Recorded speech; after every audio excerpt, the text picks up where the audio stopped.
اعوذ باللہ من الشیطان الرجیم بسم اللہ الرحمن الرحیم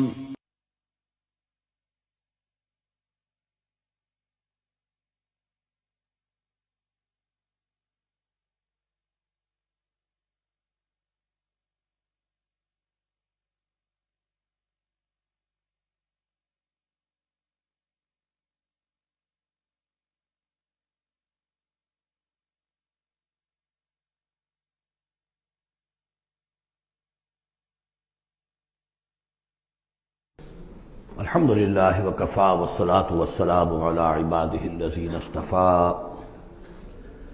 اما بعد فقد قال اللہ تبارک وتعالی کما ورد فی سورۃ محمد صلی اللہ علیہ وسلم اعوذ باللہ من الشیطان الرجیم بسم اللہ الرحمن الرحیم مثل الجنۃ التی وعد المتقون فیہا انہار من ماء غیر آسن وانہار من لبن لم یتغیر طعمہ وانہار من خمر لذۃ للشاربین وانہار من عسل مصفى ولہم فیہا من کل الثمرات ومغفرۃ من ربہم کمن ہوا خالد فی النار وسقوا ماء حمیما فقطع امعاءہم صدق اللہ العظیم۔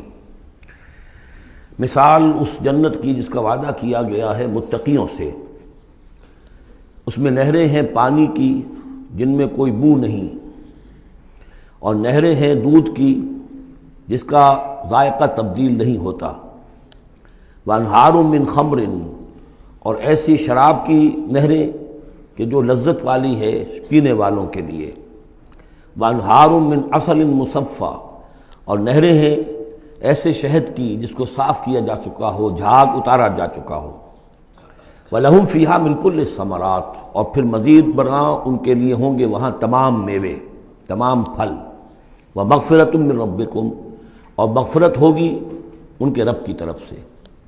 بھلا یہ لوگ کمن ہوا خالد فی النار، بھلا وہ لوگ کہ جو ان جنتوں میں ہوں گے ان کے برابر ہو سکتے ہیں وہ کہ جو ہیں آگ میں، جو رہیں گے ہمیشہ آگ میں، وسقوا ماء حمیما، اور انہیں پینے کو دیا جائے گا کھولتا ہوا پانی، فقطع امعاءہم، جو ان کی انتڑیوں کو کاٹ کر رکھ دے گا۔ ومنہم من یستمع الیک، اب یہاں سے جو اصل مضمون اس سورہ مبارکہ کا ہے، جو میں پہلے عرض کر چکا ہوں کہ قتال سے جو طبیعت اب گھبرا رہی تھی کچھ لوگوں کی، خاص طور پر جن کے دلوں میں روگ تھا، منافقت تھی، ان کی کیفیت ہے جو اس سورہ مبارکہ میں بڑی تفصیل سے آئے گی۔ وَمِنْهُمْ مَنْ يَسْتَمِعُ إِلَيْكَ، ان میں سے کچھ لوگ ایسے بھی ہیں جو اے نبی آپ کی بات بڑی توجہ سے سنتے ہیں، حتیٰ اذا خرجوا من عندک، یہاں تک کہ جب وہ آپ کے پاس سے نکل کر باہر جاتے ہیں، قالوا للذین اوتوا العلم ماذا قال آنفا، تو وہ کہتے ہیں ان کو کہ جنہیں علم دیا گیا، کیا کہا انہوں نے، اب یہ نئی بات آج کیا کہہ دی انہوں نے۔ یہ اوتوا العلم سے مراد اہل ایمان بھی ہو سکتے ہیں کہ وہ لوگ اہل ایمان میں سے جو لوگ ان میں زیادہ سمجھدار ہیں اور جن کو سمجھتے ہیں کہ زیادہ ان کو اللہ نے فہم عطا فرمایا، ان سے پوچھتے ہیں یہ بات کچھ سمجھ میں نہیں آئی جو آج کہی ہے محمد نے صلی اللہ علیہ وسلم، یا پھر یہ اہل کتاب سے جا کر پوچھتے ہیں جو علم والے جن کو علم پہلے دیا گیا تھا، ماذا قال آنفا، یہ کیا کہہ دیا، یعنی جنگ کے بارے میں جو بھی اب کوئی تجویز ہو رہی ہے، اقدام کا مرحلہ ہے، اب نکلنا ہے، قریش کے قافلوں کا پیچھا کرنا ہے، ماذا قال آنفا اولئک الذین طبع اللہ علی قلوبہم، یہ وہ لوگ ہیں کہ جن کے دلوں پر اللہ تعالیٰ نے مہر کر دی ہے، واتبعوا اہواءہم، اور یہ اپنی خواہشات کی پیروی کر رہے ہیں، یعنی یہ ہچکچاہٹ جن کے اندر پیدا ہو گئی ہے، در حقیقت یہ نشانی ہے اس بات کی کہ ان کے دلوں میں منافقت پیدا ہو چکی ہے۔ والذین اہتدوا زادہم ھدی، اور جو ہدایت پر ہیں اللہ تعالیٰ نے ان کی ہدایت میں اضافہ کیا ہے، اس نئے مرحلے کے آنے سے ان کے جوش ایمان میں اور ذوق شہادت میں اضافہ ہو گیا ہے۔ وآتاہم تقواہم، اللہ تعالیٰ نے انہیں ان کے تقوی میں اور اضافہ فرمایا ہے۔ فَهَلْ يَنظُرُونَ إِلَّا السَّاعَةَ أَن تَأْتِيَهُم بَغْتَةً، تو یہ کس چیز کے منتظر ہے سوائے قیامت کے کہ وہ آ دھمکے ان پر اچانک۔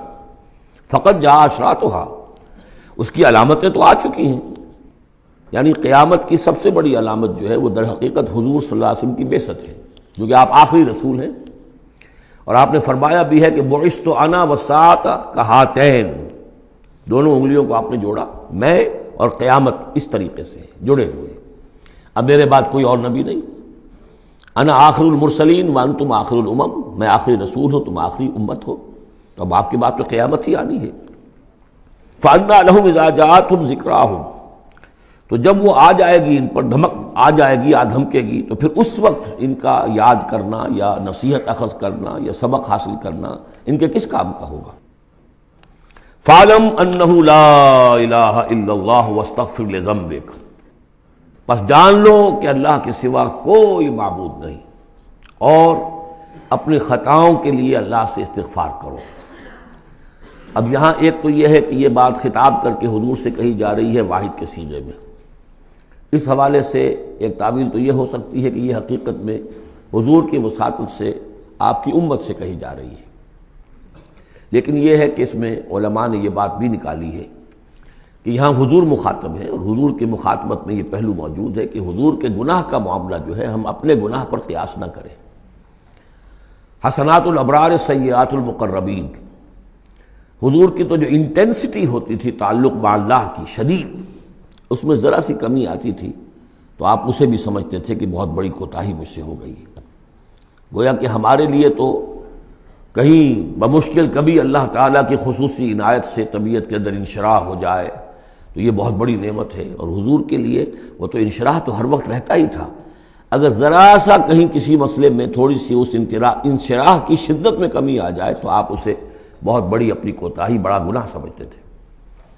ویسے میری ایک ذاتی رائے بھی ہے، وہ میں اگلی صورت میں آ کر اس بات کو پورے طور سے واضح کروں گا کہ یہاں حضور کی خطا سے مراد یہ ہے کہ جو بھی اس جد و جہد میں کہیں کوئی کوتاہی رہ گئی ہے، اور وہ کوتاہی اگر دوسرے مسلمانوں سے ہوئی ہے، تب بھی جیسا کہ آپ کو معلوم ہے کہ جنگ اگرچہ سب مل کر لڑتے ہیں، سپاہی بھی لڑتا ہے، لیکن یہ کہ صحرا بنتا ہے تو جو کمانڈر ہوتا ہے، سپہ سالار ہوتا ہے، فتح اس کے کھاتے میں جاتی ہے۔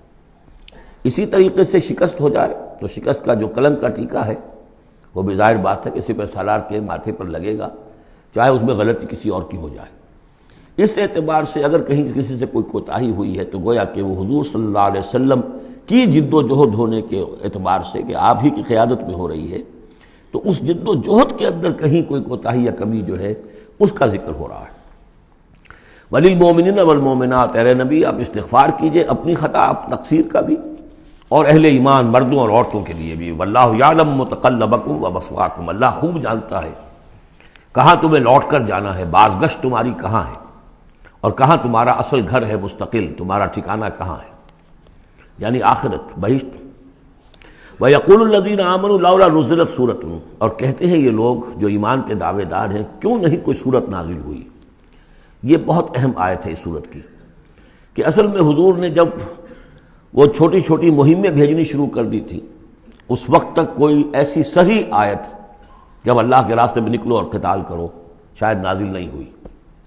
اذن کے درجے میں تو بات آ گئی کہ سورہ حج کے اندر آیت نازل ہو گئی تھی، لیکن سورہ حج کو بھی بعض حضرات چونکہ مدنی سمجھتے ہیں تو ہو سکتا ہے وہ بھی اس کے بعد نازل ہوئی ہو اگر وہ رائے صحیح ہو۔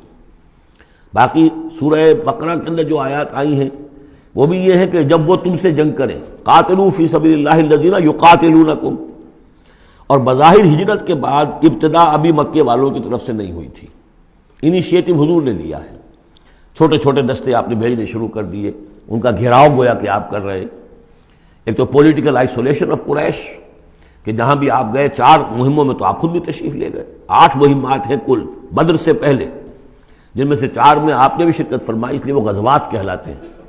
عام ہمارا خیال ہے کہ پہلا غزوہ جو ہے غزوہ بدر ہے، اس سے پہلے 8 ہیں مہمات، جن میں سے 4 سرایا ہیں جن میں حضور تشریف نہیں لے گئے، مسلمانوں کو آپ نے بھیجا، اور 4 غزوات ہیں۔ جہاں آپ گئے وہاں جا کر آپ نے وہاں کے قبیلے سے، اس علاقے میں جو قبیلہ آباد تھا اس سے آپ نے صلح کر لی۔ اب یا تو وہ پہلے حلیف تھا قریش کا، اب حلیف بن گیا وہ حضور کا صلی اللہ علیہ وسلم، یا یہ کہ نیوٹرل بن گیا، اس نے کہا کہ نہ ہم آپ کی مدد کریں گے قریش کے خلاف، نہ قریش کی مدد کریں گے آپ کے خلاف۔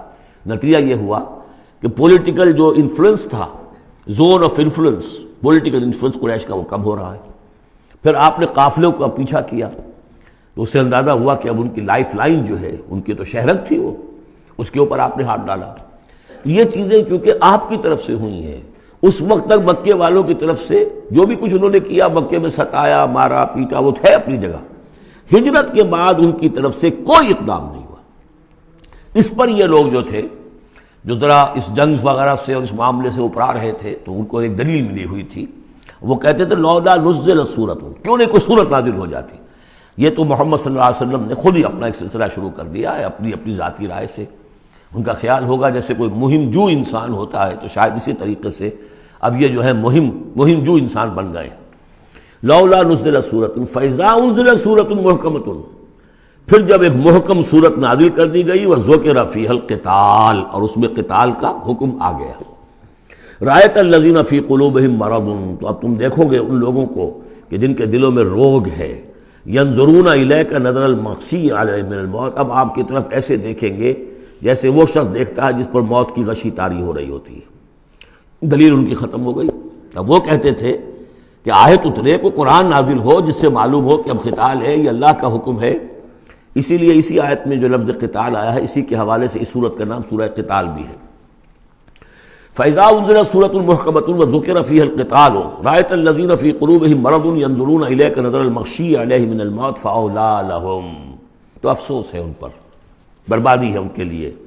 طاعۃ وقول معروف، دیکھو ایمان لائے ہو، ایمان کا دعویٰ کر رہے ہو تو اطاعت لازم ہے تم پر. طاعۃ وقول معروف، ہاں کوئی مشورہ دینا ہے، بھلی بات کہنی ہے، کوئی حرج نہیں ہے، مشورہ دے سکتے ہو، اچھی بات کہہ سکتے ہو، لیکن اطاعت کرنی پڑے گی. فَإِذَا عَزَمَ الْأَمْرُ، مشورے کے بعد جب فیصلہ ہو جائے، ایک بات طے ہو جائے، فَلَوْ صَدَقُوا اللَّهَ لَكَانَ خَيْرًا لَهُمْ، تو اب اگر انہوں نے جو وعدہ اللہ سے کیا ہوا تھا اور جو میثاق ایمان ان کا ہے، اس کو اگر یہ سچا کریں گے، ثابت ہوں گے سچے، تبھی ان کی خیریت ہے، تبھی ان کے لیے بہتری ہے. فَهَلْ عَصَيْتُمْ إِن تَوَلَّيْتُمْ أَن تُفْسِدُوا فِي الْأَرْضِ وَتُقَطِّعُوا أَرْحَامَكُمْ. اس آیت کے دو ترجمے کیے گئے ہیں. پہلے میں وہ ترجمہ کر رہا ہوں کہ جو شیخ الہند کا بھی ہے اور مجھے اسی سے اتفاق ہے، کہ تم ذرا سوچو، اگر جس حال میں اس وقت تم ہو، اگر تمہیں حکومت مل جائے، تم والی بن جاؤ، تمہیں یہاں اقتدار مل جائے اس جزیرہ نما عرب میں، تو تمہاری ابھی چونکہ پوری تربیت نہیں ہوئی ہے، خاص طور پر ظاہر بات ہے کہ جو انصار مدینہ تھے، ابھی ایمان لائے تھے، ان کی تربیت تو نہیں ہوئی. ان میں ایک بڑی تعداد ایسے لوگوں کی بھی شامل تھی، آپ کو معلوم ہے کہ جو منافق تھے. آخر غزوہ احد میں 1/3 نفری جو ہے وہ نکل کر چلی گئی تھی، تو معلوم ہوا کہ اس میں اتنی بڑی تعداد میں منافق بھی تھے. اگر اس حال میں تمہیں کہیں حکومت مل جائے تو تم کیا کرو گے؟ تفسدوا فی الارض، زمین میں فساد مچاؤ گے، وتقطعوا ارحامکم، اور اپنے رحمی رشتے کاٹو گے. یہ بات سمجھنی چاہیے ان جماعتوں کو بھی کہ جو چاہے اپنے دانش میں دین کے لیے اقتدار حاصل کرنا چاہتی ہیں، کہ ہم دین کو قائم کرنے کے لیے چاہتے ہیں کہ ہمارا غلبہ ہو، لیکن یہ کہ اگر وہ اپنے کارکنوں کی تربیت پر زور نہیں دیں گے، ان میں خلوص اور اخلاص اور للہیت، خالص اللہ کے لیے جو کرنا ہے اللہ کے لیے اور دین کے احکام کے مطابق، اگر ان جماعتوں کے کارکن جو ہیں وہ اس کی پوری تربیت یافتہ نہیں ہوں گے، تو ہو سکتا ہے کہ بجائے اگر انہیں کہیں اختیار مل جائے تو بجائے کہ اصلاح کے اور فساد ہو جائے. اور پہلا فساد تو اس اعتبار سے کہ بہرحال وہ لوگ فاسق اور فاجر تھے، انہوں نے جو فساد مچایا سو مچایا، لیکن اگر دین کے نام پر کہیں فساد مچ جائے تو پھر دین بدنام ہو جائے گا. یہ ہے مضمون کہ جو یہاں اس آیت میں آیا ہے کہ ابھی تمہیں امتحانوں میں سے گزرنا پڑے گا، بھٹیوں میں سے نکلو گے تب تم ذرے خالص بنو گے اور کندن بنو گے. ایک ترجمہ یہ کیا گیا ہے ان تولیتم، مطلب اگر تم منہ موڑ لو گے، قتال نہیں کرو گے، تو اس کا نتیجہ یہ نکلے گا کہ زمین میں فساد ہوگا اور تم اپنے رحمی رشتے قطع کرو گے. لیکن میرے نزدیک پہلا مضمون، یہ ترجمہ میں آپ کو پڑھ کر سنا رہا ہوں، شیخ الہند کا ہے. پھر تم سے یہ بھی توقع ہے کہ اگر تم کو حکومت مل جائے تو خرابی ڈالو ملک میں اور قطع کرو اپنی قرابتیں. مجھے اسی سے اتفاق ہے. اولئک الذین لعنہم اللہ فاصمہم واعمی ابصارہم، یہ وہ لوگ ہیں کہ جن پر اللہ تعالیٰ نے لعنت کی ہے اور انہیں بہرا بھی کر دیا ہے اور ان کی نگاہوں کو اندھا کر دیا ہے. افلا یتدبرون القرآن ام علی قلوب اقفالها، کیا یہ قرآن پر تدبر نہیں کرتے؟ قرآن پر تدبر کریں، اس کے بین السطور بھی تو پڑھیں. غلبہ دین کی جد و جہد میں یہ سارے مراحل آنے والے ہیں، یہ تو ان سے پہلے کہہ دیا گیا تھا، سورہ عنکبوت میں آ چکا تھا. احسب الناس ان یترکوا ان یقولوا آمنا وهم لا یفتنون، کیا لوگوں نے یہ سمجھا تھا کہ صرف یہ کہنے سے کہ ہم ایمان لائے انہیں چھوڑ دیا جائے گا اور بخش دیا جائے گا اور انہیں آزمایا نہیں جائے گا؟ وَلَقَدْ فَتَنَّا الَّذِينَ مِن قَبْلِهِمْ فَلَيَعْلَمَنَّ اللَّهُ الَّذِينَ صَدَقُوا وَلَيَعْلَمَنَّ الْكَاذِبِينَ. ہم نے تو ہمیشہ جو بھی ان سے پہلے تھے ان کو بھی آزمایا ہے، اور اللہ تو صاف کھول دے گا، واضح کر دے گا کہ کون حقیقت میں سچے مومن ہیں اور کون جھوٹ موٹ کے مومن بنے ہوئے ہیں۔ اور اسی صورت میں آگے بھی آ گیا فَلَيَعْلَمَنَّ اللَّهُ الَّذِينَ آمَنُوا وَلَيَعْلَمَنَّ الْمُنَافِقِينَ، اللہ تو بالکل دودھ کا دودھ پانی کا پانی جدا کر دے گا کہ اللہ تعالیٰ کھول دے گا کہ کون واقعی مومن اور کون منافق ہے۔ تو کیا یہ لوگ قرآن پر تدبر نہیں کرتے یا ان کے دلوں پر قفل پڑ چکے ہیں؟ ان الذین ارتدوا علی ادبارہم من بعد ما تبین لہم الہدی، یقیناً وہ لوگ جو اپنی پیٹھوں کے بل مڑ جائیں گے اس کے بعد کہ ان پر ہدایت واضح ہو چکی ہو۔ الشیطان سول لہم، شیطان نے در حقیقت ان کے لیے یہ مرحلہ ارتداد کا اور پیچھے مڑ جانے کا آسان کر دیا ہے۔ وَأَمْلَىٰ لَهُمْ، اور ان کو بڑی طول عمل کے اندر پھنسا دیا ہے، لمبے لمبے ان کی امیدیں ہیں دنیا کے اندر۔ ظاہر بات ہے دنیا میں بڑے بڑے نقشے بنا رکھے ہیں، تو اب یہ میدان جنگ میں جاتے ہوئے تو انسان کترائے گا۔ ذَلِكَ بِأَنَّهُمْ قَالُوا لِلَّذِينَ كَرِهُوا مَا نَزَلَ اللَّهُ سَنُطِيعُكُمْ فِي بَعْضِ الْأَمْرِ، یہ اس لیے ہے کہ انہوں نے کہا ان لوگوں سے جنہیں ناپسند ہے وہ شے جو اللہ نے نازل کی۔ اللہ نے قرآن نازل کیا، یہ ناپسند کس کو تھا؟ قریش کو تھا، کفار کو اور یہود کو۔ تو یہ لوگ جو ایمان تو لے آئے تھے، لیکن یہ کہ ان کے اندر وہ روگ تھا، دلوں میں وہ مرض تھا، وہ نفاق کی بیماری جڑ پکڑ چکی تھی۔ وہ یہ کہتے تھے ذالک بانہم قالوا للذین کرہوا ما نزل اللہ، جن لوگوں کو یہ اللہ کے اتاری ہوئی کتاب اور اللہ کے اتارے ہوئے احکام پسند نہیں آتے، ان سے جا کر انہوں نے کہا سنطیعکم فی بعض الامر، کہ دیکھیے ہم اگرچہ ایمان تو لے آئے ہیں، محمد کی بات تو ہمیں ماننی ہے، لیکن ہم آپ کی بھی اطاعت جاری رکھیں گے، کچھ چیزوں کے اندر آپ کی بات پر ہم عمل کریں گے، آپ کا حکم مانیں گے۔ آپ یہ نہ سمجھیے کہ ہم نے آپ سے اپنا رشتہ بالکل توڑ لیا۔ منافق اسی کو کہتے ہیں کہ جس نے دونوں کے ساتھ جوڑا رکھنے کی اپنے آپ کو کوشش کی۔ مذبذبین بین ذلک لا الہ ہؤلاء ولا الہ ہؤلاء، ان کے پاس جاتے ہیں تو کہتے ہیں، اہل ایمان کے پاس آتے ہیں تو کہتے ہیں ہم ایمان لے آمنا، وَإِذَا خَلَوْا إِلَىٰ شَيَاطِینِهِمْ قَالُوا إِنَّا مَعَكُمْ إِنَّمَا نَحْنُ مُسْتَهْزِئُونَ وَاللَّهُ يَعْلَمُ إِسْرَارَهُمْ، اور اللہ تعالیٰ کو خوب معلوم ہے جو کچھ کی یہ خفیہ باتیں کرتے ہیں جا کر۔ فَكَيْفَ إِذَا تَوَفَّتْهُمُ الْمَلَائِكَةُ يَضْرِبُونَ وُجُوهَهُمْ وَأَدْبَارَهُمْ، تو کیا حال ہوگا ان کا جب کہ ان کی جانیں قبض کریں گے فرشتے، ان کے چہروں پر ضرب لگاتے ہوئے اور ان کی پیٹھوں کے اوپر ضرب لگاتے ہوئے۔ ذالک بانہم اتبعوا ما اسخط اللہ، یہ اس لیے کہ انہوں نے پیروی اس چیز کی جو اللہ کو ناپسند ہے۔ وکرہوا رضوانہ، اور ناپسند کیا انہوں نے اللہ کی رضا کو۔ فاحبط اعمالہم، تو اللہ نے ان کے سارے اعمال اکارت کر دیے، حبط کر دیے۔ یعنی اب تک انہوں نے حضور کے پیچھے نمازیں جو پڑھی ہیں اور جو بھی کوئی نیکیاں کی ہیں، اب جب مرحلہ آ گیا ہے قتال کا اور یہ جی چرا رہے ہیں، تو گویا کہ وہ سارے ان کے اب تک کے جو اعمال ہیں وہ حبط ہو جائیں گے۔ ام حسب الذین فی قلوبہم مرض ان لن یخرج اللہ اضغانہم، کیا سمجھا تھا ان لوگوں نے کہ جن کے دلوں میں یہ روگ ہے کہ اللہ تعالیٰ ان کے کھوٹ کو ظاہر نہیں کرے گا، وہ اپنے کھوٹ کو اندر جو نفاق کی بیماری لیے پھرتے ہیں اس کو چھپائے رکھ سکیں گے؟ انہوں نے یہ سمجھا تھا، اللہ تعالیٰ نے تو اسے واضح کرنا تھا۔ فَلَيَعْلَمَنَّ اللَّهُ الَّذِينَ آمَنُوا وَلَيَعْلَمَنَّ الْمُنَافِقِينَ۔ تو ام حسب الذین فی قلوبہم مرض ان لن یخرج اللہ اضغانہم، انہوں نے سمجھا تھا کہ اللہ تعالیٰ ان کے کھوٹ کو، دلوں کے کھوٹ کو علم نشرہ نہیں کر دے گا۔ وَلَوْ نَشَاءُ لَأَرَيْنَاكَهُمْ، اور اگر ہم چاہیں تو اے نبی آپ کو دکھا دیں کہ یہ ہیں وہ لوگ۔ فَلَعَرَفْتَهُمْ بِسِیمَاهُمْ، آپ ان کے چہروں سے انہیں خود ہی پہچان لیں گے۔ ظاہر بات ہے کہ ایک صادق الایمان شخص کا چہرہ اور ایک منافق کا چہرہ، انسان کے قلب کی کیفیت جو ہوتی ہے وہ تو چہرے کے اوپر جو ہے، face is the index of mind, ذہنی کیفیت جو ہے، قلب کی کیفیت جو ہے وہ چہرے پر ہوتی ہے۔ فَلَعَرَفْتَهُمْ، تو آپ پہچان ہی چکے ہیں انہیں ان کے چہروں سے۔ وَلَتَعْرِفَنَّهُمْ فِي لَحْنِ الْقَوْلِ، اور مزید آپ پہچان لیں گے انہیں ان کی گفتگو کے ڈھب سے، انداز سے۔ گفتگو میں بھی ظاہر بات ہے کچھ چاپلوسی کریں گے، کچھ ہیر پھیر ڈالیں گے۔ ایک مخلص آدمی کی گفتگو اور ایک اس طرح کے شخص کی گفتگو زمین و آسمان کا فرق ہوتا ہے۔ واللہ یعلم اعمالکم، اللہ تمہارے اعمال کو خوب جانتا ہے۔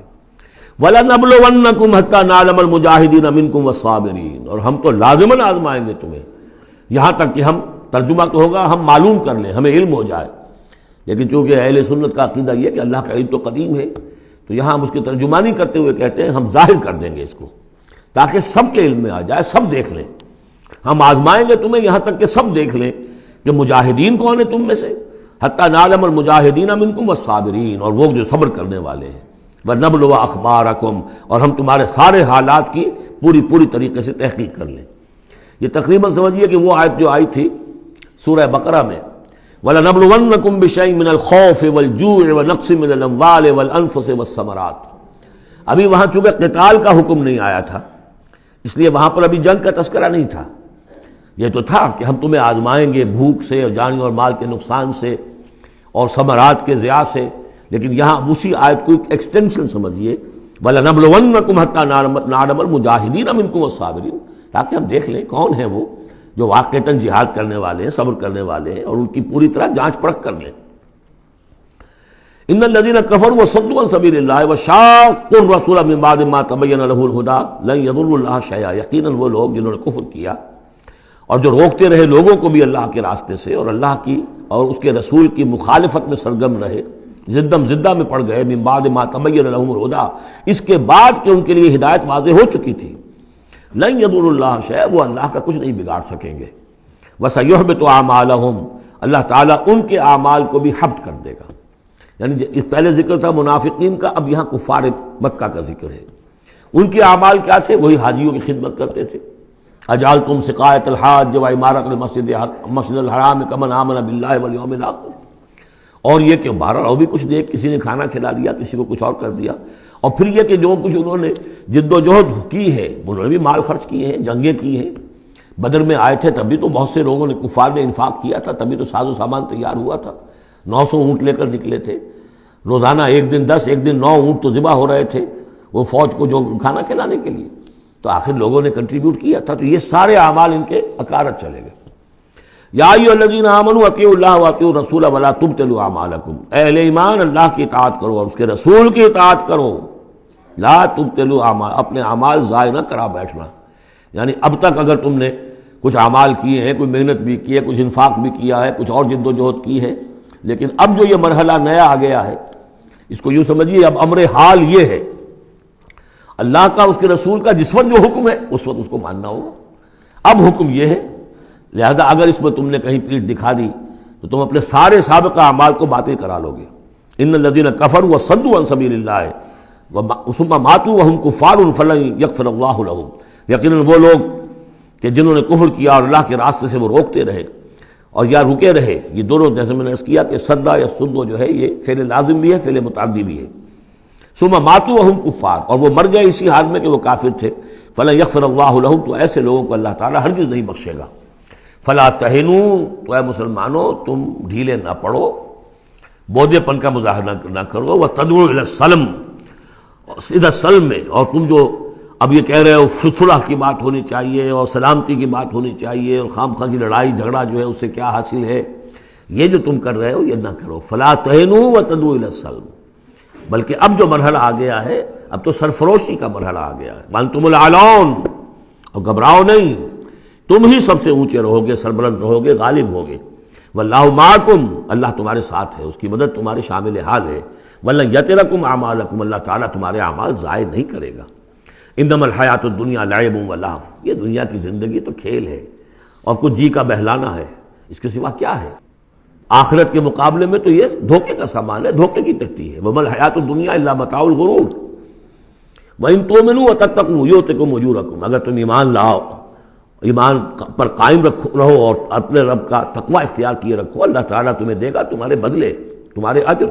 ولا یسألکم اموالکم، اور وہ تم سے تمہارے مال نہیں مانگتا، مطلب یہ کہ سارے مال نہیں مانگتا یا تم سے زبردستی مال نہیں مانگتا۔ دیکھیے دونوں چیز ذہن میں رکھیے، اللہ مال تو مانگتا ہے، من ذا الذی یقرض اللہ قرضا حسنا، کون ہے جو اللہ کو قرض حسنا دیتا ہے؟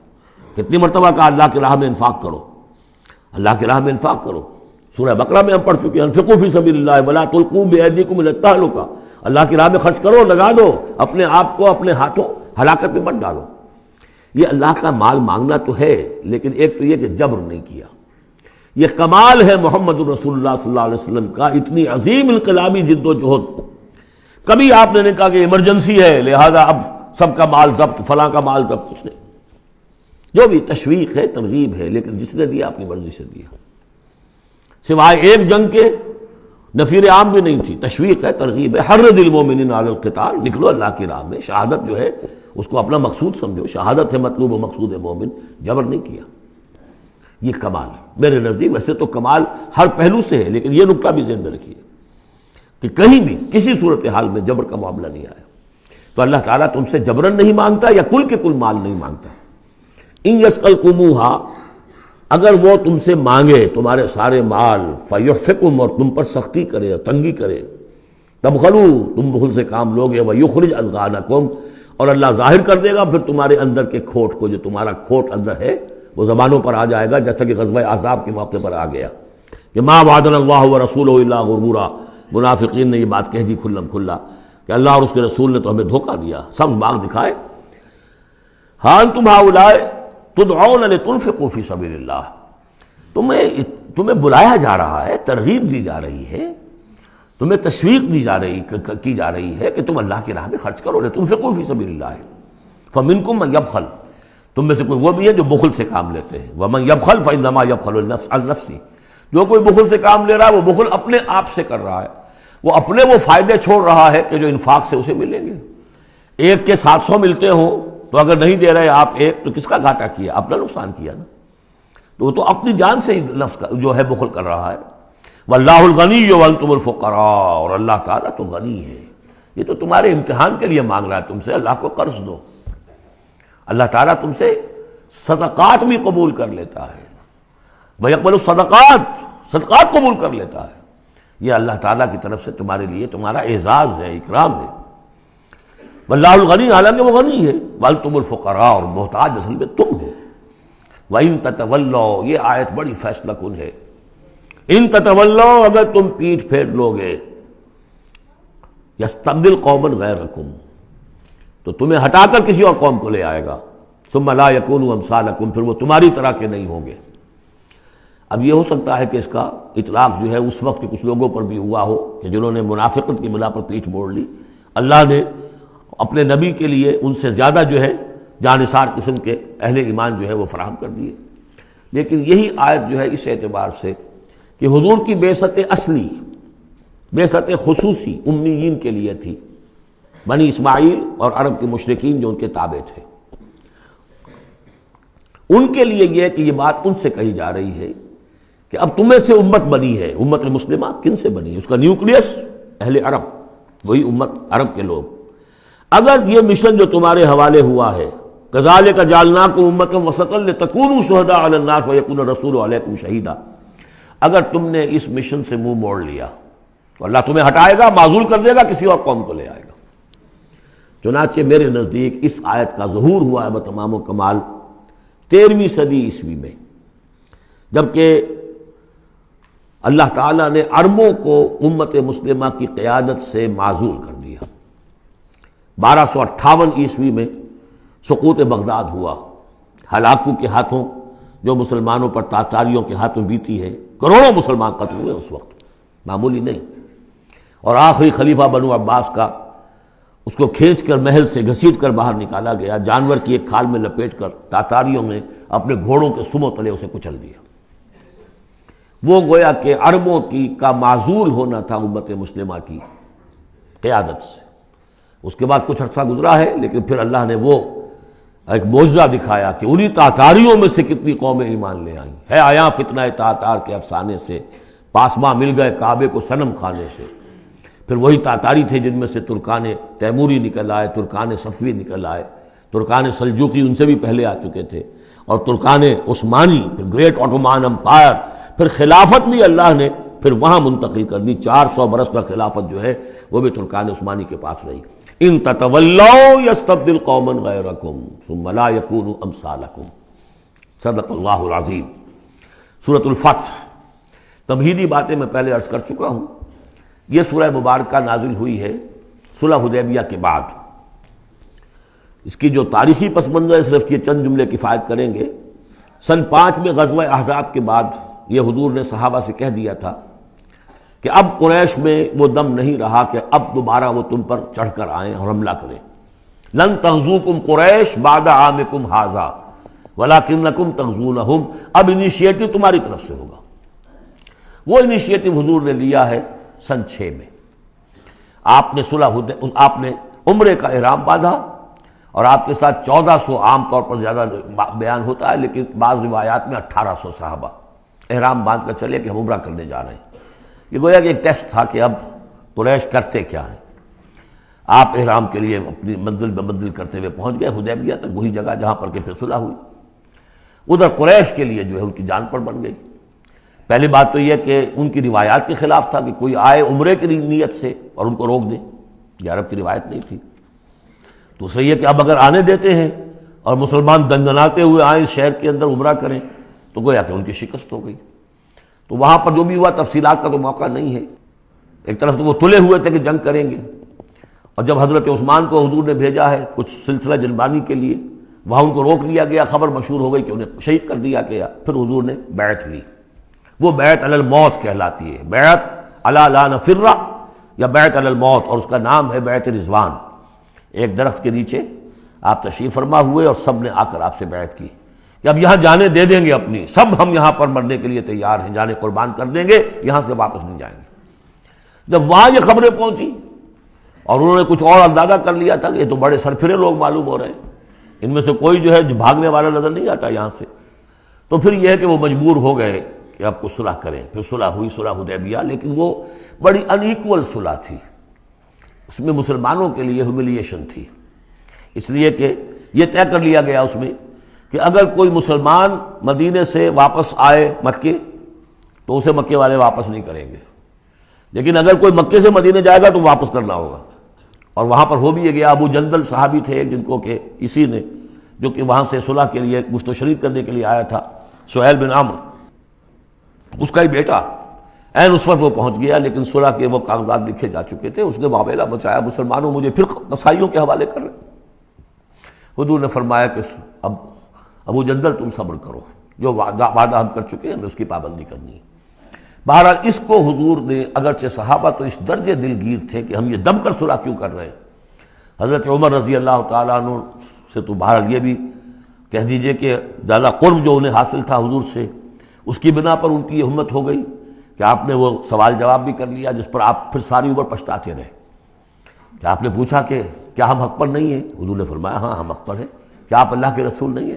آپ نے مسکرا کر جواب دیا ہاں میں اللہ کا رسول ہوں، تو پھر ہم یہ کیوں دم کر صلح کر رہے ہیں؟ آپ نے فرمایا کہ میں وہی کر رہا ہوں جو اللہ نے مجھے حکم دیا، بس اتنی سی بات تھی جس پر ساری عمر پچھتائے۔ لیکن یہ بات حضرت علی نے بھی کر دی اس درجے میں کہ جب وہ صلح نامہ لکھا گیا، حضور ڈکٹیٹ کرا رہے تھے، حضرت علی کاتب تھے، لکھ رہے تھے، تو اب حضور نے فرمایا یہ صلح نامہ ہے، لکھو محمد رسول اللہ اور قریش کے مابین۔ وہ سہیل بن عمرو نے اعتراض کر دیا کہ نہیں، یہ اگر ہم اس پہ لکھیں گے ظاہر بات ہے صلح نامے پر تو دونوں فریقوں کے دستخط ہوتے ہیں، تو میں دستخط کروں گا تو میں تو آپ کو اللہ کا رسول نہیں مانتا، ورنہ اس عبارت کی روح سے جب اس کے نیچے میرا بھی دستخط آئیں گے تو گویا میں نے مان لیا۔ تو حضور نے اس پر بھی مسکرا کر کہا کہ تم مانو نہ مانو میں اللہ کا رسول ہوں، لیکن اے علی مٹا دو یہ رسول اللہ کے لفظ، مٹا دو، وہاں سے لکھ دو یہ معاہدہ ہے محمد ابن عبداللہ اور قریش کے مابین۔ حضرت علی نے کہا کہ حضور یہ میں نہیں کر سکتا، میں اپنے ہاتھ سے آپ کے نام کے ساتھ لکھے ہوئے الفاظ، اب دیکھیے اگرچہ حکم تو یہ ہے کہ الامر فوق الادب، لیکن یہ کہ یہ جو بھی کچھ ہوا ہے تو یہ ہوا غیرت دینی، حمیت دینی کی وجہ سے۔ حضرت علی نے بھی کیا، حضرت عمر نے بھی کیا، دونوں کے طرز عمل میں کوئی فرق نہیں۔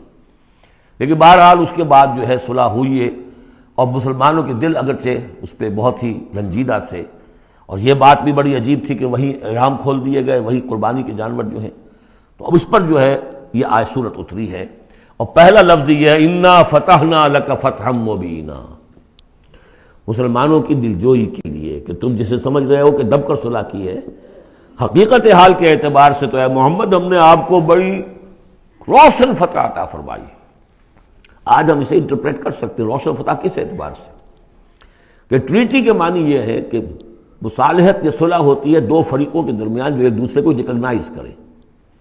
اس کا مطلب یہ ہے کہ قریش نے ریکگنائز کر لیا that Muhammad is a power to reckon with، اور یہ بہت بڑی بات ہے، قریش نے تسلیم کیا، اور تسلیم کرنا جو ہے یہ اللہ تعالیٰ کی طرف سے فتح عظیم ہے۔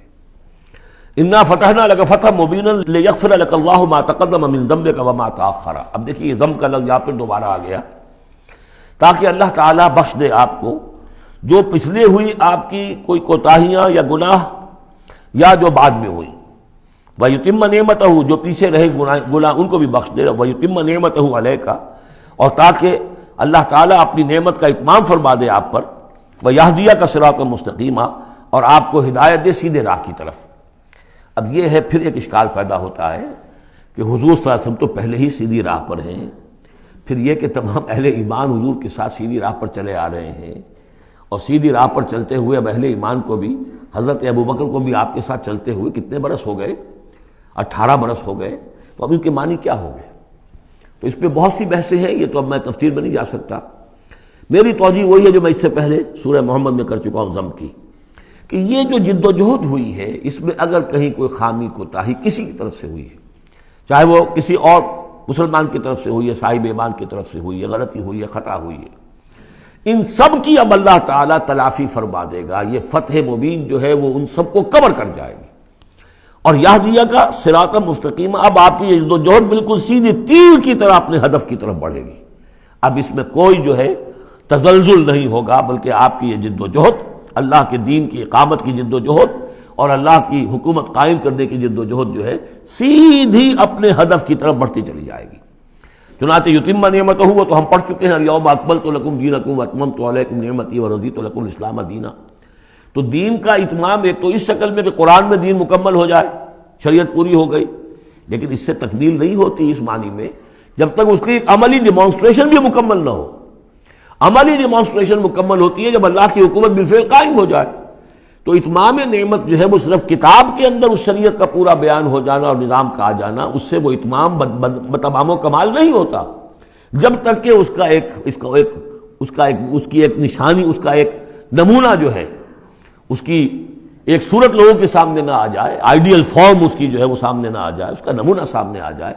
تو اس کے لیے ضروری ہے کہ اب یہ جد و جہد آپ کی جو ہے سیدھی اب تیز رفتاری کے ساتھ اپنے اصل ہدف یعنی اظہار دین، لیظہرہ علی الدین کلہ، اور یہ آیت آ جائے گی اس سورہ مبارکہ کے آخر میں بھی کہ ہم نے بھیجا ہی آپ کو اے محمد اس لیے ہے کہ آپ اللہ کے دین کو غالب کریں۔ تو وہ اللہ کے دین کے غلبے کی جد و جہد اب تیر کی طرح سیدھی جائے گی۔ اللہ نے ساری اگلی پچھلی اگر کوئی اس میں کمیاں کوتاہیاں رہ گئی ہیں کسی کی طرف سے آپ کے ساتھیوں میں سے، ان سب کی تلافی کے لیے یہ فتح مبین آپ کو عطا کر دی۔ وَيَنْصُرَكَ اللَّهُ نَصْرًا عَزِيزًا، اور اللہ آپ کی مدد کرے گا ایسی مدد کہ جس کے لیے کوئی شکست نہ ہو، بڑی زبردست مدد۔ هُوَ الَّذِي أَنزَلَ السَّكِينَةَ فِي قُلُوبِ الْمُؤْمِنِينَ لِيَزْدَادُوا إِيمَانًا مَعَ إِيمَانِهِمْ، وہی ہے کہ جس نے اہل ایمان کے دلوں میں سکینت نازل کر دی تاکہ ان کے ایمان میں اور اضافہ ہو جائے، تاکہ وہ اور اضافہ کر لیں اپنے ایمان میں، جتنا ایمان ہے اس سے اور بڑھ کر۔ وَلِلَّهِ جُنُودُ السَّمَاوَاتِ وَالْأَرْضِ، اب ظاہر بات ہے کہ اس میں ایک تو کیفیت یہ تھی کہ جو انہیں سکون حاصل تھا کہ وہ تیار تھے سب اپنی جانیں دینے کے لیے، اس کے لیے بھی ایک سکون قلب کے اندر اللہ تعالیٰ نے ان کے پیدا کیا تھا، تبھی تو وہ اس کے لیے آمادہ ہوئے۔ پھر یہ کہ ان کے اندر نظم اور ضبط کا یہ عالم کہ کوئی ایک شخص بھی حق میں نہیں تھا کہ یہ صلح یہاں اس وقت ہو، لیکن محمد رسول اللہ، ان کی اطاعت، اس کا سب سے بڑا ٹیسٹ وہاں ہوا ہے۔ اور یہ بات جو میں کہہ رہا ہوں شاید بعض حضرات کو عجیب لگی، کوئی ایک شخص بھی نہیں تھا اس کے حق میں۔ اس کی دلیل کیا ہے؟ اس کی دلیل یہ ہے کہ جب حضور نے جب صلح ہو گئی مکمل، آپ نے فرمایا مسلمان اٹھو، احرام کھول دو اور یہی قربانیاں دے دو۔ کوئی نہیں اٹھا، ایک بھی نہیں اٹھا۔ دوسری مرتبہ کہا آپ نے اٹھو بھائی، اب ہو گیا بات، بس جو ہو گئی، اب یہی احرام کھول دو، کوئی نہیں اٹھا۔ تیسری دفعہ کوئی نہیں اٹھا۔ آپ دلگیر ہو کر، دل گرفتہ ہو کر اپنے خیمے میں چلے گئے۔ ام سلمہ رضی اللہ تعالیٰ عنہ ام المومنین آپ کے ساتھ تھی، ان سے جا کر کہا، میں نے 3 مرتبہ مسلمانوں سے کہا ہے کہ اٹھو اور احرام کھول دو، کوئی نہیں اٹھ رہا۔ انہوں نے کہا، مشورہ دیا کہ آپ کسی سے کچھ نہ کہیں، اپنی زبان سے کچھ نہ کہیں، آپ اپنا احرام کھول دیے، بس آپ آئے باہر، آپ نے قربانی دی، احرام کھول دیا۔ اس پر اب سب اٹھ گئے۔ یعنی اصل میں وہ سب کے سب منتظر تھے کہ کیا حضور ہمارا امتحان لے رہے ہیں، یہ کوئی ٹیسٹ ہو رہا ہے، کیا ہو رہا ہے، یا حالت منتظر شاید کوئی نئی صورت پیدا ہو جائے، شاید حالات بدل جائیں۔ لیکن ان کے لیے یہ بڑی انہونی سی بات تھی کہ عمرے کی نیت کر کے ہم نے احرام باندھا ہوا، یہاں کیسے کھول دے رہا ہوں۔ لیکن بہرحال وہ صرف ایک توقف جو تھا وہ اسی درجے میں تھا کہ شاید کوئی نئی صورت پیدا ہو جائے۔ لیکن اس سے ظاہر ہو رہا ہے کہ سب کے دل جو ہے وہ اس صلح کے حق میں نہیں تھے، وہ تو چاہ رہے تھے کہ اب ہمیں موقع ملے اور ہم یہاں جنگ ہو اور اللہ کے دین کو ہم غالب کریں۔ هو الذی انزل السکینۃ فی قلوب المؤمنین لیزدادوا ایمانا مع ایمانہم وللہ جنود السماوات والارض، اور تمام آسمانوں اور زمین کے لشکر تو اللہ ہی کے ہیں۔ وکان اللہ علیما حکیما، اللہ سب کو جاننے والا اور کمال حکمت والا ہے۔ لیدخل المؤمنین والمؤمنات جنات تجری من تحتها الانہار خالدین فیہا، تاکہ وہ داخل کرے اہل ایمان مردوں اور عورتوں کو ان باغات میں جن کے دامن میں ندیاں بہتی ہوں گی، جن میں وہ ہمیشہ ہمیشہ رہیں گے، ویکفر عنہم سیئاتہم، اور دور کر دے ان سے ان کی برائیوں کو، وکان ذلک عند اللہ فوزا عظیما، اور یقیناً یہی شے ہے اللہ کے نزدیک بڑی کامیابی۔ وَيُعَذِّبُ الْمُنَافِقِينَ وَالْمُنَافِقَاتِ وَالْمُشْرِكِينَ وَالْمُشْرِكَاتِ الظَّانِّينَ بِاللَّهِ ظَنَّ السَّوْءِ، یہ الفاظ بہت مشابہ ہیں سورہ احزاب کی آخری آیات کے، اور سورہ احزاب جو ہے آپ کو معلوم ہے سن 5 میں نازل ہوئی، اور یہ سن 6 میں نازل ہو رہی ہے، تو زمانہ جو ہے قریب کا ہے۔ اور اللہ سزا دے اور عذاب دے منافق مردوں اور منافق عورتوں کو، اور مشرک مردوں اور مشرک عورتوں کو، کہ جو اللہ کے بارے میں بہت برے گمان رکھتے ہیں۔ علیہم دائرۃ السوء، اصل میں تو ان کے اوپر ہے مسلط برائی کا دائرہ۔ وغضب اللہ علیہم، اور اللہ غضبناک ہوا ہے ان پر، ولعنہم، اللہ نے ان پر لعنت فرمائی ہے، وعد لہم جہنم، اور ان کے لیے تیار کیا ہوا جہنم کو، وساعت مصیرا، اور وہ بہت بری جگہ ہے لوٹنے کی۔ وللہ جنود السماوات والارض، آسمانوں اور زمین کے لشکر کل کے کل اللہ ہی کے اختیار میں ہیں۔ وکان اللہ عزیزا حکیما، اللہ زبردست ہے اور حکیم ہے۔ پہلے آیا تھا علیما حکیما، اب عزیزا حکیما۔ انا ارسلناک شاہدا ومبشرا ونذیرا، اے نبی ہم نے بھیجا ہے آپ کو شاہد بنا کر، وہی شاہد گواہی دینے والا۔ یہاں اپنے قول اور اپنے عمل سے اللہ کے دین کی گواہی دی، قیامت میں کھڑے ہو کر عدالت میں پروزیکیوشن وٹنس کی حیثیت سے کہیں گے اے اللہ تیرا دین جو مجھ تک آیا تھا میں نے پہنچا دیا تھا، اب یہ ان کے ذمے ہے۔ فکیف اذا جئنا من کل امۃ بشہید وجئنا بک علی ہؤلاء شہیدا، ہم نے آپ کو بھیجا ہے گواہ بنا کر اور بشارت دینے والا بنا کر اور خبردار کرنے والا بنا کر، لتؤمنوا باللہ ورسولہ، تاکہ اے مسلمانوں تم ایمان رکھو اللہ پر اور اس کے رسول پر، وتعزروہ وتوقروہ، اور اللہ کے رسول کی تو تم مدد بھی کرو اور ان کی تعظیم کرو، توقیر کرو، وتسبحوہ بکرۃ واصیلا، اور اللہ کی تم تسبیح کرو صبح شام۔ یہاں دیکھیے اس آیت میں لتؤمنوا باللہ ورسولہ، اللہ اور اس کے رسول دونوں پر ایمان رکھو، پھر رسول کے لیے وتعزروہ وتوقروہ، اور اللہ کے لیے وتسبحوہ بکرۃ واصیلا، اس کی تسبیح بیان کرو صبح شام۔ ان الذین یبایعونک انما یبایعون اللہ، یقیناً وہ لوگ جو اے نبی آپ سے بیعت کر رہے ہیں وہ حقیقت میں اللہ سے بیعت کر رہے ہیں۔ ید اللہ فوق ایدیہم، اللہ کا ہاتھ ان کے ہاتھوں کے اوپر ہے۔ فمن نکث فانما ینکث الی نفسہ، تو جو کوئی بھی اس بیعت کی خلاف ورزی کرے گا، اس کو توڑے گا، اس کا سارا وبال اسی کے اوپر ہوگا۔ ومن اوفی بما عاہد علیہ اللہ، اور جو پورا کر دے گا اس معاہدے کو جو اللہ سے کر رہا ہے، فسیؤتیہ اجرا عظیما، تو اللہ تعالیٰ اسے اجر عظیم عطا فرمائے گا۔ اس آیت کو اچھی طرح سمجھ لیجئے اور اس کا تعلق جوڑ لیجئے جو سورہ توبہ کی آیت نمبر 111 تھی۔ ان اللہ اشتری من المؤمنین انفسهم واموالهم بان لهم الجنہ یقاتلون فی سبیل اللہ فیقتلون ویقتلون وعدا علیہ حقا فی التوراۃ والانجیل والقرآن ومن اوفی بعہدہ من اللہ فاستبشروا ببیعکم الذی بایعتم بہ، اللہ نے اہل ایمان سے ان کی جانیں اور مال خرید لی ہے جنت کے عوض۔ یہ جو خرید و فروخت ہو گئی ہے یہ بیع ہو گئی ہے، بیع و شرع ہو گئی ہے۔ فاستبشروا ببیعکم الذی بایعتم بہ، خوشیاں مناؤ، جشن مناؤ اس بیعت پر، اس بیع پر، اس سودے پر جو تم نے کیا ہے، اس سے بہتر سودا کوئی نہیں۔ اچھا یہ بیع تو ہوئی بندے اور اللہ کے مابین۔ فرض کیجئے میں بیعت کر رہا ہوں، اے اللہ میں اپنی جان مال تیرے حوالے کرتا ہوں، لیکن اللہ کے اور میرے درمیان تو غیب کا پردہ ہے۔ یہ کیسے، کس کو دوں یہ جان اور مال؟ کس کے حکم پر دوں؟ کس کے کہنے پر دوں؟ کہاں مال خرچ کروں؟ ظاہر بات ہے کہ اس کے لیے کوئی انسان، اب وہ انسان اس وقت ہے محمد الرسول اللہ صلی اللہ علیہ وسلم۔ بیع اللہ سے، بیعت محمد سے۔ محمد اللہ کے رسول ہیں، وہ بتائیں گے کہ اس طرح مال خرچ کرو، اس طرح جان لگاؤ، یہ وقت آ گیا ہے جان لے کر میدان میں آ جاؤ، جان ہتھیلی پر رکھ کو میدان میں آ جاؤ۔ لہذا جو بیع اللہ سے ہوئی ہے، ان اللہ اشتری من المؤمنین انفسهم واموالهم بان لهم الجنہ، اس کے لیے بیعت محمد رسول اللہ سے ہو رہی ہے۔ اور یہ عرب میں رواج تھا کہ جب وہ کوئی سودا کرتے تھے پھر وہ مصافحہ کرتے تھے، ہاتھ ملاتے تھے۔ ہاتھ جب ملا لیا اب وہ جو سودا ہے پکا ہو گیا، اب پیچھے نہیں جا سکتے آپ۔ جب تک مصافحہ نہیں ہوتا اس وقت تک آدمی کوئی اس میں تبدیلی کر سکتا ہے، لیکن مصافحہ جو ہے وہ پختگی کے لیے۔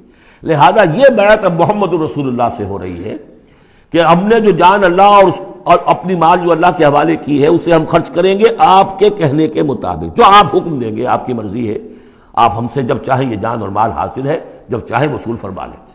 یہ بیعت ہے جو ہوئی ہے محمد رسول اللہ سے۔ اچھا، اس میں جو یہ فرمایا، چونکہ یہ تین فریق ہو گئے، اللہ، بیعت کرنے والا اور جس کے ہاتھ پر بیعت کی گئی، لہذا یہ ٹرائی پارٹائٹ ایگریمنٹ ہے، تین فریق ہیں اس کے۔ ایک وہ ہے حضور کا ہاتھ، جس پر بیعت کرنے والے کا ہاتھ آ گیا۔ اللہ نے فرمایا ایک تیسرا ہاتھ بھی ہے، وہ تمہیں نظر نہیں آ رہا، ید اللہ فوق ایدیہم، اللہ کا ہاتھ ان کے ہاتھوں کے اوپر ہے۔ تو یہ تین ہاتھ ہیں در حقیقت اس بیعت کے اندر، اس بیعت کے اندر۔ ان الذین یبایعونک انما یبایعون اللہ، اصل میں تو بیعت، اور بیعت جو ہو رہی ہے تو اللہ سے ہو رہی ہے۔ فاستبشروا ببیعکم الذی بایعتم بہ، باب مفاعلہ کے اندر بھی وہ آ گیا، تم نے جو باہمی یہ کیا ہے بیع و شراء کا معاملہ، اس میں خوشیاں مناؤ، وہی باب مفاعلہ ہے، وہ یبایعونک، ان الذین یبایعونک، اے نبی جو آپ سے یہ بیعت کر رہے ہیں، انما یبایعون اللہ، وہ اللہ سے بیعت کر رہے ہیں۔ ید اللہ فوق ایدیہم، اللہ کا ہاتھ ان کے ہاتھوں کے اوپر ہے۔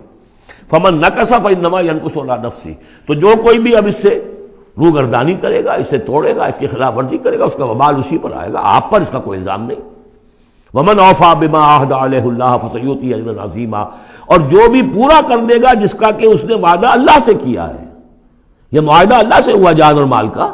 اسی لیے سورہ احزاب میں آپ نے پڑھا تھا نا، من المؤمنین رجال صدقوا ما عہدوا اللہ علیہ فمنہم من قضی نحبہ ومنہم من ینتظر، اہل ایمان میں وہ جوان مرد ہیں جنہوں نے اپنا جو عہد کیا تھا اللہ سے وہ پورا کر دکھایا، سچا کر دیا۔ ان میں سے وہ بھی ہیں جو اپنی نظر پیش کر چکے، اور وہ بھی ہیں جو باقی منتظر ہیں ابھی کہ کب ہماری باری آئے۔ وبال دوش ہے سر جان ناتواں پہ، مگر لگا رکھا ہے تیرے خنجر و ثنا کے لیے، اے اللہ ہم لیے پھر رہے اس سر کو کہ کب تیری راہ میں کٹے اور ہم فارغ ہو جائیں، سمک دوش ہو جائیں، ہمارے کندھے سمک ہو جائیں، ہلکے ہو جائیں، سمک دوش، کندھا ہلکا ہو جائے۔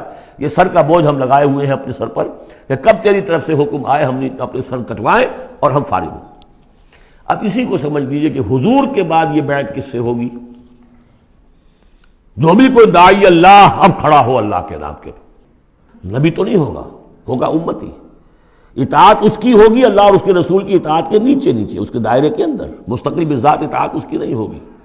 لیکن یہ کہ بہرحال اب بھی ضرورت ہوگی کہ کوئی جماعت ہو، کوئی جمعیت ہو، کوئی طاقت ہو، ایک فرد سے جو ہے اکیلا چنا بھاڑ نہیں پھوڑ سکتا۔ دین کو غالب کرنے کی جد و جہد، عقیم الدین جو ہم پڑھائے ہیں، یہ پورا سلسلہ جو ہے مکی صورتوں کا جو ان مدنی صورتوں کے ساتھ منسلک ہے، توحید عملی، اقامت دین، اور جو اس صورت کے اندر آ جائے گا لیظہرہ علی الدین کلہ، اس کے لیے جماعت چاہیے، جمعیت چاہیے۔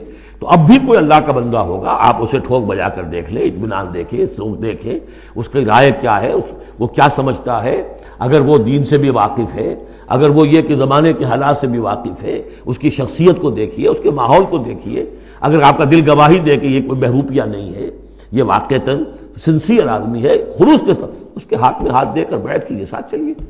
یہی طریقہ مسنون اور منصوص ہے، یہی ایک طریقہ ہے جس کا قرآن مجید میں، یعنی نصوص کسے کہتے ہیں؟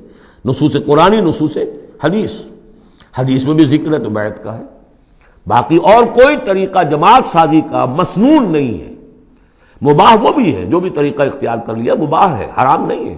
ممبرشپ ہے، ممبرشپ سے پھر امیر کا منتخب کرنا ہے، 2 سال 4 سال کے بعد پھر انتخاب، ٹھیک ہے، کوئی شے حرام نہیں ہے جب تک کہ اس کی حرمت کے لیے کوئی دلیل نہ ہو۔ لیکن مسنون اور منصوص اور معصور، تین الفاظ، نصوص قرآن و سنت میں جس کا تذکرہ ہے وہ بیعت ہے۔ جو مسنون ہے پوری زندگی حضور کی جو ہے اس میں کتنی بیعتیں ہوئی ہیں، بیعت عقبہ اولیٰ، بیعت عقبہ ثانیہ، بیعت رضوان، اور پھر یہ کہ نحن الذین بایعوا محمدا علی الجہاد ما بقینا ابدا۔ جب غزوہ احزاب میں جب وہ خندق کھودی جا رہی تھی تو یہ شعر پڑھ رہے تھے صحابہ کرام، ہم ہیں وہ لوگ کہ جنہوں نے محمد سے بیعت کی ہے جہاد کی، اب یہ جہاد جاری رہے گا جب تک جان میں جان ہے۔ یہ ہے ساری زندگی میں آپ کی بیعت کا نظام تھا۔ اس کے بعد خلافت ہوئی تو بیعت پر ہوئی، حضرت ابو بکر سے بیعت، عمر سے بیعت، مشورہ علیحدہ بات ہے، جب طے ہو گیا کہ اب یہ ہو گیا تو بیعت۔ پھر خلافت میں کچھ غلط رخ پیدا ہو رہا تھا، حضرت حسین رضی اللہ تعالیٰ عنہ اور حضرت عبداللہ ابن زبیر رضی اللہ تعالیٰ عنہما یہ کھڑے ہوئے تو جنہوں نے جمعیت بنائی بیعت کی بنیاد پر بنائی۔ یہ دوسری بات ہے کہ جو کوفی تھے انہوں نے جو بیعت کی تھی حضرت حسین سے وہ توڑ دی انہوں نے، فمن نکث فانما ینکث علی نفسہ۔ اس کے بعد ہمارے ہاں اگر کوئی سلسلہ بنا ہے ارشاد کا، تزکیہ نفس کا، صوفیاء کرام وہ بھی بیعت، بادشاہ ہوتے تھے تو بیعت۔ پچھلی صدی میں جتنے جہاد ہوئے، ہمارے ہاں سب سے بڑا جہاد ہوا پچھلی صدی کا، 19ویں صدی عیسوی کا، سید احمد بریلوی رحمۃ اللہ علیہ اور شاہ اسماعیل شہید رحمۃ اللہ علیہ، ان لوگوں کا جو بیعت کی بنیاد پر جماعت تھی، کوئی اور بنیاد جماعت سازی کی نہیں تھی۔ مہدی سوڈانی نے جہاد کیا انگریزوں کے خلاف بیعت کی بنیاد پر، سنوسی نے جہاد کیا اطالویوں کے خلاف بیعت کی بنیاد پر۔ تو یہ بیعت کا لفظ ہے جو یہاں آیا ہے، اس کو اچھی طرح سمجھ لیجئے۔ یہ جان لیجئے کہ یہ جو دوسرا رکوع ہے اس سورہ مبارکہ کا، اور اس کے بعد تیسرا رکوع اور چوتھا رکوع جو ہے، ان میں بھی تقدیم و تاخیر ہے۔ یہ جو پہلے رکوع کا مضمون ہے یہ جا کر ملے گا اب تیسرے کے ساتھ، اور بعد میں یہ نازل ہوا ہے کہ یہ جو دوسرے رکوع میں آیتیں آ رہی ہیں۔ سَيَقُولُ لَكَ الْمُخَلَّفُونَ مِنَ الْأَعْرَابِ شَغَلَتْنَا أَمْوَالُنَا وَأَهْلُونَا، جب حضور واپس پہنچ گئے اور یہ غزوہ جو بیعت رضوان ہو گئی اور پھر صلح حدیبیہ ہو گئی، پھر آپ واپس پہنچے تو جاتے ہوئے گویا کہ ان سے کہا جا رہا ہے حضور سے، جیسے کہ غزوہ تبوک سے واپسی پر جو آیات نازل ہوئی وہ ہم سورہ توبہ میں پڑھ چکے ہیں۔ ان قریب کہیں گے وہ لوگ جو پیچھے رہ جانے والے تھے، من الاعراب، اعراب میں سے، شغلتنا اموالنا واہلونا، حضور نے عام اعلان کروایا تھا، فرض نہیں تھا، سب کے لیے لازم نہیں تھا، عمرے کے لیے چلنے کے لیے کہا تھا چلے، جتنے لوگ چل سکتے ہیں چلے۔ تو اب آئیں گے یہ وہ اعراب جو ہے بادیہ نشین، اور وہ کہیں گے حضور ہم مشغول رہے اپنے اموال میں، اپنے ڈھور ڈنگر کی دیکھ بھال میں، اپنے اہل و عیال میں، ہم آپ کے ساتھ نہیں جا سکے، فاستغفر لنا، تو ہمارے لیے استغفار کیجئے۔ یقولون بألسنتہم ما لیس فی قلوبہم، یہ لوگ اپنے منہوں سے وہ کچھ کہہ رہے ہیں اپنی زبانوں سے جو ان کے دلوں میں نہیں ہے، دلوں میں کچھ اور ہے۔ یہ منافقوں کا تذکرہ ہو رہا ہے اعراب میں سے۔ قل فمن یملک لکم من اللہ شیئا ان اراد بکم ضرا او اراد بکم نفعا، ان سے کہیے کہ اگر اللہ تعالیٰ نے تمہارے لیے کوئی بھی اگر ضرر کا فیصلہ کیا تھا تو، اور اگر خیر کا فیصلہ کیا تھا تو کون سی چیز روک سکتی ہے؟ من یملک لکم من اللہ شیئا، کون ہے وہ کہ جو اختیار رکھتا ہو تمہارے بارے میں اللہ کی طرف سے کچھ بھی، اگر اس نے ارادہ کیا ہو ضرر کا، یعنی اگر کوئی خرابی ہونی تھی تو کیا تمہارے یہاں ہونے کی وجہ سے رک جانی تھی؟ یا اگر خیر کوئی آنا تھا تو تمہاری غیر موجودگی میں نہیں آ سکتا تھا؟ یعنی پیچھے رہ جانا چاہیے معنی دار، کیوں رہ گئے؟ اگر کوئی خیر آنا تھا وہ تمہاری غیر موجودگی میں بھی آ سکتا ہے، کوئی شر آنا تھا وہ تمہاری موجودگی میں بھی آ سکتا ہے۔ تو جب تمہاری موجودگی اور ناموجودگی اللہ کے اعتبار سے تو بالکل برابر ہے، تو تمہارا یہ بہانہ تراشنا جو ہے یہ صحیح نہیں ہے۔ بل کان اللہ بما تعملون خبیرا، بلکہ تم جو کچھ کرتے رہے ہو اللہ اس سے باخبر ہے۔ وہ کیا ہے؟ اب ان کے دل کی بات اللہ تعالیٰ، ان کے دل میں جو چور تھا، بل ظننتم، تمہیں یہ گمان ہو گیا تھا، ان لن ينقلب الرسول والمؤمنون الى اہلہم ابدا، ان کو یہ گمان ہوا کہ ان کا تو معلوم ہوتا ہے کہ واقعتاً کوئی دماغ خراب ہو گیا مسلمانوں کا، قریش پر چڑھائی کر کے جا رہے ہیں، قریش۔ یہ تو سمجھیے کہ ان کے لیے ابھی تک عرب میں جو ان کی حیثیت تھی قریش کی، وہ سمجھتے تھے کہ اب تو یہ موت کے منہ میں جا رہے ہیں، اب یہ واپس ان میں سے کوئی آنے والا نہیں ہے۔ بل ظننتم، تم نے یہ گمان کیا تھا، ان لن ينقلب الرسول والمؤمنون الى اہلہم ابدا، کہ اب واپس آئیں گے ہی نہیں رسول اور اہل ایمان اپنے گھر والوں کی طرف۔ وزین ذلک فی قلوبکم، اور یہ تمہارے دلوں میں کھما دی گئی بات، وظننتم ظن السوء، اور تم نے بہت برا گمان کیا، وکنتم قوما بورا، اور تم ہو ہی تباہ ہونے والے لوگ۔ یہ منافقین اعراب کا تذکرہ ہو رہا ہے، اور یہ کب ہو رہا ہے؟ سن 6 میں۔ سن 2 کے اندر جو معاملہ تھا وہ بھی ہم دیکھ چکے ہیں، وہ جو سورہ محمد کے اندر آیا معاملہ، جبکہ ابھی یہ مرحلہ شروع ہو رہا تھا، ابھی قتال کا سلسلہ شروع ہونے والا تھا، اس وقت بھی ان کے دلوں میں صلح جوئی، امن سے کام کرو، صلح سے کام کرو، یہ خامخواہ جو ہے یہ اس طرح کی مہم جوئی مناسب نہیں ہے، اس وقت ان کا یہ خیال تھا۔ وَمَن لَّمْ يُؤْمِن بِاللَّهِ وَرَسُولِهِ فَإِنَّا أَعْتَدْنَا لِلْكَافِرِينَ سَعِيرًا، اور جو کوئی اللہ اور اس کے رسول پر ایمان نہ رکھے تو اللہ تعالیٰ نے ایسے کافروں کے لیے تو جہنم تیار کر رکھی ہے۔ وَلِلَّهِ مُلْكُ السَّمَاوَاتِ وَالْأَرْضِ يَغْفِرُ لِمَن يَشَاءُ، اور اللہ آسمانوں اور زمین کی بادشاہی اللہ ہی کے لیے ہے، وہ بخشتا ہے جس کو چاہتا ہے، وَيُعَذِّبُ مَن يَشَاءُ، اور عذاب دے گا جس کو چاہے گا، وَكَانَ اللَّهُ غَفُورًا رَحِيمًا، اور اللہ تعالیٰ غفور الرحیم ہے۔ سَيَقُولُ الْمُخَلَّفُونَ إِذَا انطَلَقْتُمْ إِلَىٰ مَغَانِمَ لِتَأْخُذُوهَا، اب یہ نوٹ کر لیجئے تاریخی اعتبار سے کہ اس کے فوراً بعد جو ہے اگلے ہی سال حضور نے، اب جب کہ قریش سے صلح ہو گئی تو آپ یکسو ہو گئے، ادھر سے کوئی حملہ اب نہیں ہوگا، تو آپ نے اپنی پوری طاقت لے کر خیبر پر حملہ کیا، جو گڑھ بن گیا تھا یہودیوں کا، جو بنو قینقاع اور بنو نذیر نکالے گئے تھے، جا کے وہیں آباد ہو گئے تھے۔ پہلے سے بھی وہاں پر وہ بڑا گڑھ تھا، ان کے بڑے قلعے تھے، بڑے یعنی فورٹیفائڈ، اور وہاں پر سارا وہ اب حضور نے ان کی جو ہے سرکوبی کی۔ جب حضور خیبر کی طرف جا رہے تھے، اب ان کا ہم بھی چلتے ہیں آپ کے ساتھ، اس لیے انہیں یقین تھا کہ فتح ہوگی اور مال غنیمت آئے گا۔ سیقول المخلفون اذا انطلقتم الی مغانم، اور اے مسلمانوں جب تم اب جاؤ گے غنیمت حاصل کرنے کے لیے، یعنی اب جو غزوہ خیبر کی طرف جب پیش قدمی کرو گے، تو یہی لوگ جو پہلے پیچھے رہ گئے تھے وہ یہ کہیں گے ذرونا نتبعکم، ہم بھی آپ کے ساتھ چلیں، اجازت دیجیے۔ یریدون ان یبدلوا کلام اللہ، یہ اللہ کے کلام کو بدل دینا چاہتے ہیں۔ وہ اللہ کا کلام اگلے رکوع میں آ رہا ہے کہ ان کے بارے میں طے کر دیا گیا تھا کہ جو لوگ اس صلح حدیبیہ کے موقع پر نہیں گئے ہیں ساتھ حضور کے، اب ان کو کسی بھی دوسری نیکسٹ جنگ کے اندر شمولیت کی اجازت نہیں ہوگی۔ وہ آگے آ رہا ہے، اس لیے اس کے سمجھنے میں تھوڑی سی دقت ہوتی ہے، لیکن سمجھ لیجئے کہ وہ آگے ہے، اسی لیے تقدیم و تاخیر کی میں نے بات آپ سے کی تھی۔ یریدون ان یبدلوا کلام اللہ، یہ چاہتے ہیں کہ اللہ کے کلام کو تبدیل کر دیں، اللہ کے حکم کو بدل دیں۔ قل لن تتبعونا، کہہ دیجئے کہ نہیں اب تم ہمارے ساتھ نہیں جاؤ گے۔ کذالکم قال اللہ من قبل، یہ بات اللہ تعالیٰ پہلے ہی کہہ چکا ہے پہلے، اور اس صورت میں آ رہا ہے ذرا بعد میں۔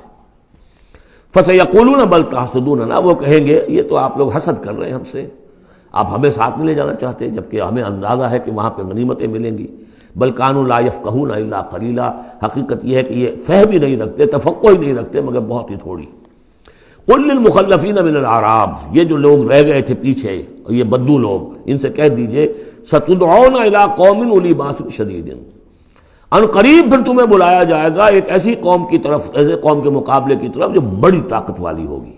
تو قاتلونہم او یسلمون، یا تم ان سے قتال کرو گے یا وہ مسلمان ہوں گے اور یا وہ اطاعت قبول کریں گے۔